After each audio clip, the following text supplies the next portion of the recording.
अस्सलाम वालेकुम मेरी यूट्यूब फैमिली, क्या हाल है? ठीक हो? शाम के खाने की रूटीन में मैं बना रही हूँ आलू चिकन। ये 1 किलो मेरे आलू हैं और 1 किलो चिकन है।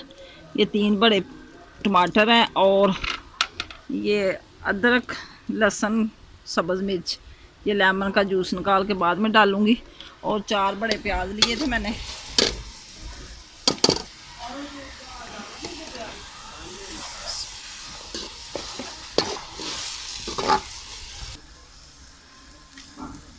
और सुनाएं मेरी प्यारी बहन भाइयों, क्या हाल है आपका? ठीक हो? जब इंसान को काम शुरू करता है तो मसले तो बनते ही हैं। ये मैंने जो व्लॉग शुरू किए हैं अभी मेरे स्टार्टिंग ही है। जब कुछ देर हो जाएगी तो कोई ना कोई अल्लाह मसला सही कर ही देगा। कोई ना कोई मिस्टेक जो हो जाती है इसमें मुझे माफ़ कर देना, क्योंकि गलती तो हर इंसान से होती है। मेहनत मैं बहुत ज़्यादा करती हूँ। अगर आपको पसंद आए तो मुझे लाइक शेयर ज़रूर कर दिया करें और कमेंट में बता दिया करें कोई गलती मेरी हो तो। गल मैं ये करती पई सा जनाब कि हर इंसान को ऊंच नीच हो ही जाती है। जिंदगी दे विच बड़ा कुछ इंसान दे नाल हुंदा है।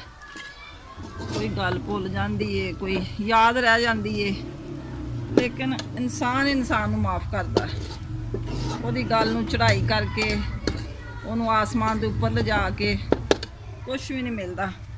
ਇਹਦੇ ਨਾਲ ही साडा प्याज ब्राउन हो गया। ਹੁਣ मैं पान लगी हाँ पेस्ट अदरक, लहसुन, सब्ज़ मिर्च का।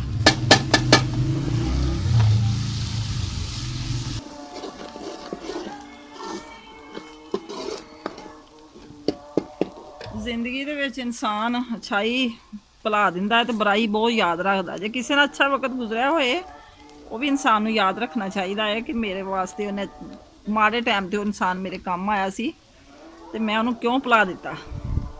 ये नहीं कि जो इंसान चलता फिरदा होए, पैसे वाला होए, उन्हें नाल मिल लो। जो इंसान जरा कि गरीबी हालत में आ जाए तो उन्हें छड़ दो। ये अच्छी गल नहीं होंदी इंसान वास्ते। लहसुन प्याज भी साड़ा भुज गया। पान लगे टमाटर।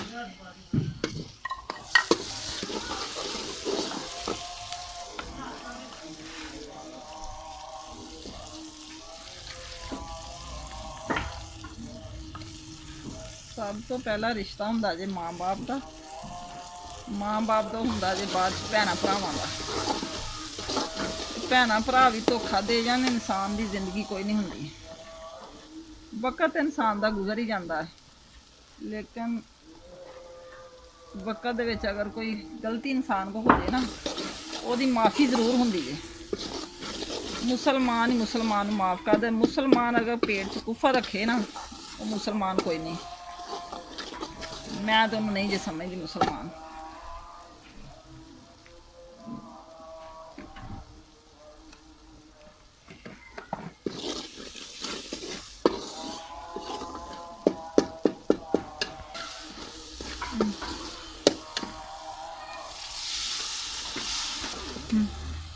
मसाला हो गया तैयार मेरा। मैं हूँ पान लगी में चिकन।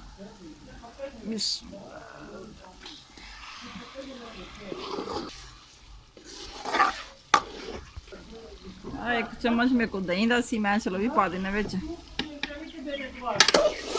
ਇਹਦੇ ਵਿੱਚ ही मैं लेमन का जूस पा दिता जे।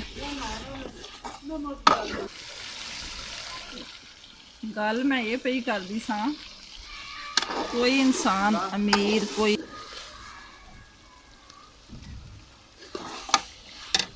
कोई इंसान अमीर हुंदा है, कोई गरीब हुंदा है। अमीरां ने भी उस मिट्टी के ढेरी के नीचे जाना है तो गरीबां ने भी उत्थे जाना। एक समझदे नहीं गल हुंदी। रोटी तो हर कोई खा के सौंदा है मेरी भैन, लेकिन चलो जो भी है सबर ही है। अल्लाह खुश रखे सब नूं। मेरी तो यही दुआ है। बेशक कोई अपना है या कोई बेगाना है, मैं किसी को कुछ नहीं कहना। राजी रहन अपने अपने घरों में। मेरी तो गुजर ही जानी, कुछ गुजर गई है, कुछ गुजर जानी है।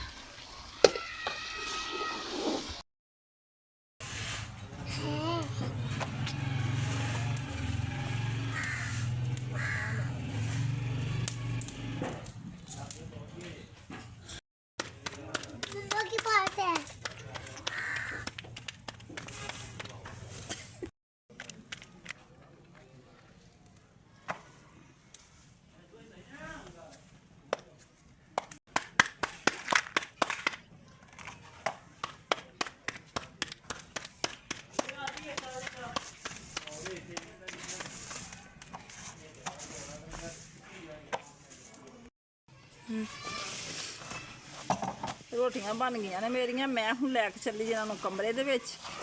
ਅੱਜ ਮੈਂ ਇਕੱਲੀ ਨੇ ਰੋਟੀਆਂ ਬਣਾਈਆਂ। ਬੇਟੀ ਮੇਰੀ ਇੱਥੇ ਕੋਈ ਨਹੀਂ ਸੀ, ਆਪਣੇ ਕੰਮ ਤੇ ਗਈ ਹੋਈ ਸੀ, ਪਾਰਲਰ ਜਾਂਦੀ ਹੈ।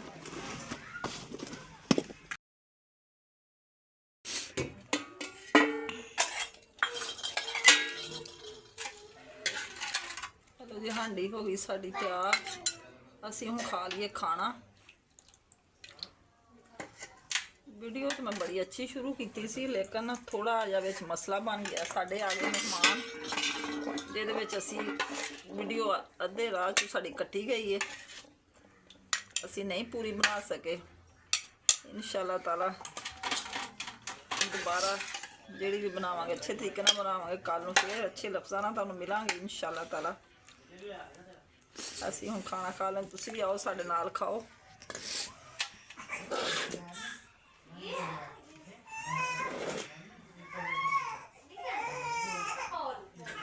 ਇਹ ਲੋ ਅੰਦਰ ਲੈ ਕੇ ਜਾਓ, ਸਾਰਿਆਂ ਨੂੰ ਦਿਓ ਤੇ ਆਪ ਵੀ ਖਾਓ।